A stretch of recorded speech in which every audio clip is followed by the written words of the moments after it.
Hey everybody. Alright, so we're going to be setting up a tank down here in the fish room, and part of my channel is showing you all how to do things for people that are beginning, people that get are just getting in the hobby, and part of that is you get stuff given to you, or you get stuff real cheap. It may not be the best technology, the highest end, whatever, but I want to show you all how you can successfully keep fish with what you've got. And this 20-gallon tank over here is a used tank I bought, and water tested it. It held water, and I got an Undergravel filter given to me, so we're going to use it for the filtration. I've already got some water in it and a heater in it, getting that water up to temperature, because right now down here in the fish room I don't have heated water hooked up. So whenever I do changes and stuff like that and add water, I do it in small doses to where the temperature change won't be a really drastic temperature change. In the summer it's not that big of a deal, but in the winter the water comes out of my tap at like 50 degrees, and that's, you know, to drop the water from say 80 degrees to 50 degrees is a big change. But if I drop it from 80 to 78 or even 75, most of the fish can handle the type of swing. I usually don't try to go with a 5-degree change, but that's another topic for another string, looking to the future there, another video. But I'd bring you a little closer. Alright, so this that we have down here, this is the plate that goes to the bottom of the Undergravel filter, and you've got the uplift, you've got the ports here, the white things, where's my finger, there it is, the white things sticking up like ends to pipes, and well, I had some convicts in there before I moved them, and I don't know if y'all can make it out, there are fry in there. Well, they might not make it through what we're doing. I hope they do, but I don't think I can get them out, and since I've pulled the parents out, I'm not sure that they would take back to the parents, or the parents would take back to them. Well, at least I know I've got a breeding pair in there. I moved the convicts over to that tank. Okay, anyways, so the ports coming up, usually you'll have 2 to 4 of those per plate, and you want them to be equal flow. So I've got 4 in there right now, and I've got 2 uplift tubes. So I have the option, I could either get more uplift tubes, or I could close off the 2 that don't have uplift tubes, and that's what I'm going to do. I don't have caps for them right now because that's part of this channel is doing with what you got. So all I have to do is restrict the water flow going into those outlets. So I've got an old fish bag here, my safety scissors, and some rubber bands. So I'm going to cut me some plastic off the fish bag here and rubber band it onto those ports to keep water from going through them. The reason you want your flow to be the same and not just have open ports there is water will go with the path of least resistance. So if one port is pulling water up it, say an uplift tube is pulling water up the uplift tube, the way an Undergravel filter works is it's supposed to pull it through the gravel and up the uplift tube. But if there's an easier way for it to go, say down the open port, water will go down the open port and not go through your gravel, thus canceling out the whole filtration aspect of an Undergravel filter. So I'm going to cut me a couple little squares plastic here because you put square plastic on round holes because square pegs fit in round holes. And the rubber bands I have are the ones that came off the fish bag when I got the fish. Got a couple of squares of plastic. I'm going to cover the holes and rubber band them up real good, and I'll be right back.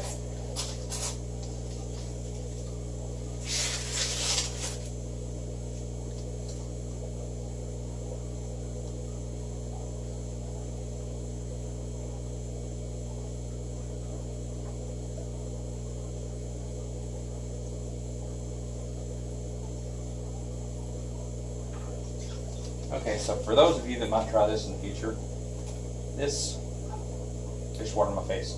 This would have been a lot easier if I had done it before putting water in the tank.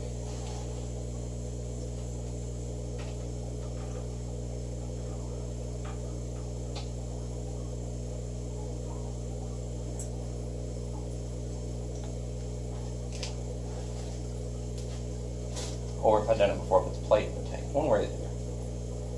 So the trick I just figured out is I double over my rubber band first, put my plastic in my fingers,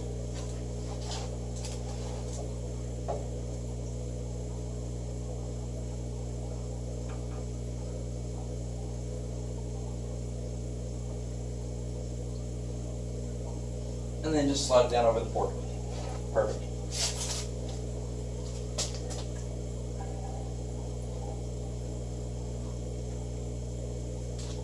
Just gotta watch that heater, but the tank's not full. I don't want to get it out of water. That's a good way to ruin it here. One of the most important things in a fish room, a towel. Keep your hands dry. Clean the front of the glass. And then down here, in a double garbage bag, I have some aquarium gravel that was given to me. And I haven't looked at it, so let's look and see what it looks like. Huh. So I've got a ton of stuff in here. Some old seashells. I'll be putting those in there. Got some different rocks and stuff. I may use those. Clear marbles. That'd be good for some breeding projects with some cories and stuff. We'll save those out. And some what has been used as aquarium gravel, but it looks to be just pea gravel from like a home improvement store. Alright, so I'm going to put this gravel on top of the plate. And I'm going to take the big pieces back out. This rock here. The idea with a undergravel filter is your gravel or your substrate becomes your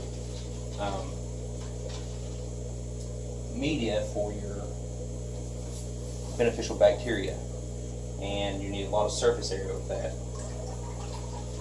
So you want the finest gravel that you can use, that you can get, finest rocks you can get without it going through the plate. The plate has little holes or little slits in it to allow water to flow through. If you use sand or something that can go through that, it'll just clog your plate up and you won't be able to get any filtration on it. You want to do an even spread of the gravel across the plate, and you wanted to get it at least, I'm going to say, at least 1.5 inches deep, probably. Oh, another big stone, get that out of there. Alright, I want to pause this because this is going to take a while, handful by handful, filling up a tank with gravel to cover the plate. So I'll be back in a minute. Okay, so I've got a good layer of gravel in there. Something I failed to do that I suggest if you're doing this,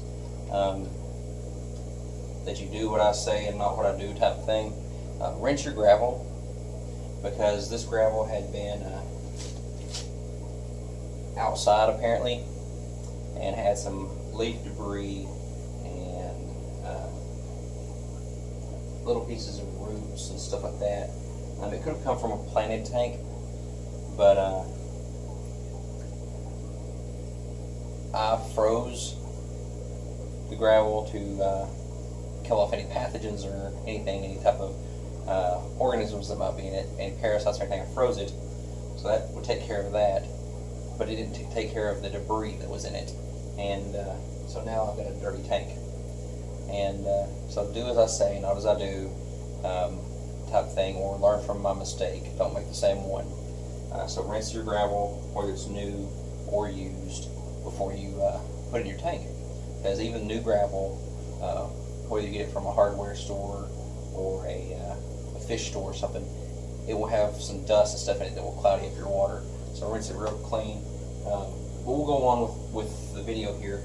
The uplift tubes here, they're just pipes that come up out of the little ports that I showed you. When you get to an Undergravel filter, it will have something like this on top. And the way it's designed, and originally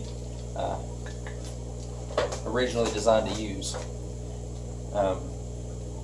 was an air line goes through the top of this right here down to an air stone, which creates bubbles, which creates uplift, and sucks water up and out.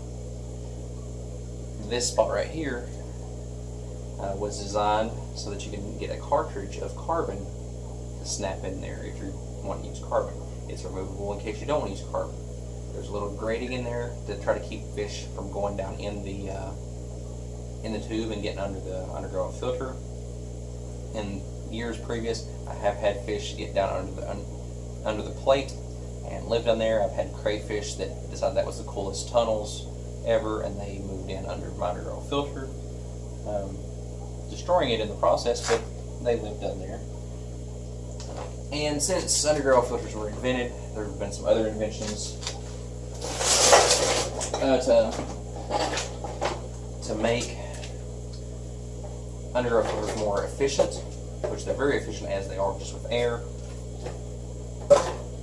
But you can increase the flow by throwing a power head on them. The way the power head works is most power heads, I have yet to see one that doesn't have it, will have a step down strainer, or whatever you want to call it, on the bottom. So it's a small thing on the very bottom, but that's a little larger, but that's a little larger, and that's so that it can fit down in an uplift tube of different sizes. And you can put that on there in your uplift tubes, turn it on, and it will actually pull water up for you. The catch here, if you're going to use power heads, make sure you use power heads on every uplift tube that you're going to have available. Make sure your power heads are the same power, that you don't put like this says 1140, you put 1140 on one and a 2500 on the other, if there is a 2500. Or you don't put an air stone on one and a power head on the other. And the reason that is what I talked about earlier. You want equal flow out of both tubes, because if one tube is pulling water a lot harder than the other one, and it's easier for the water to go down the weaker tube and up the stronger tube instead of going through the gravel, it will. So I think for this I'm going to use power heads. And I know you're saying, but you said you're doing it low budget. What somebody could do just on this or that. Well, yeah. I got 2 power heads given to me. Kind of on a loan. That person that had them wasn't using them. Did I have a use for them? I said, sure, I'll make use of anything. And so we'll throw them on there and see how they do. So I'm going to take the little topper off the Undergravel filters, off the uplift tubes. So I'm going to take them off both of them, save them because I may want to go back to air stones later, and if not, I might can figure out a use for them for something else. I'll put them in a drawer with all my other little parts and pieces, and use the power heads for now. So while I stick those on, I'm going to pause you, and we'll be back. Alright, so I got the water filled up more, I got the power heads in there plugged up, and it looks like only one of them is working. So we'll take this one apart and see if there's... There it goes.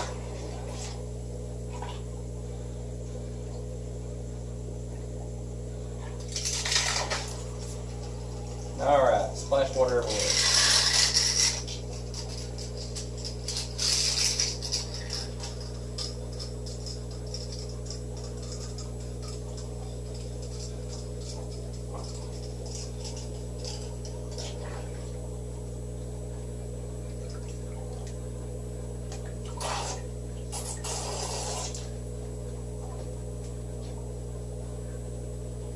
And go put it on backwards. That's how I want it. Let's turn the bracket around the other way. These power heads, these particular ones, have a bracket that can slide on top, which will actually fit over the rim of your tank, like so, to help keep the power head upright and in the right location. And the bracket also has a hook to hook hoses and cords and stuff in it.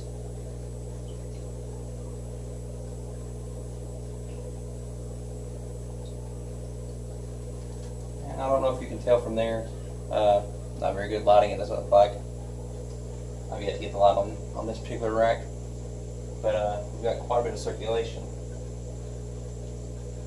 It may actually be too much for the tank, but we'll see. We'll see how it goes.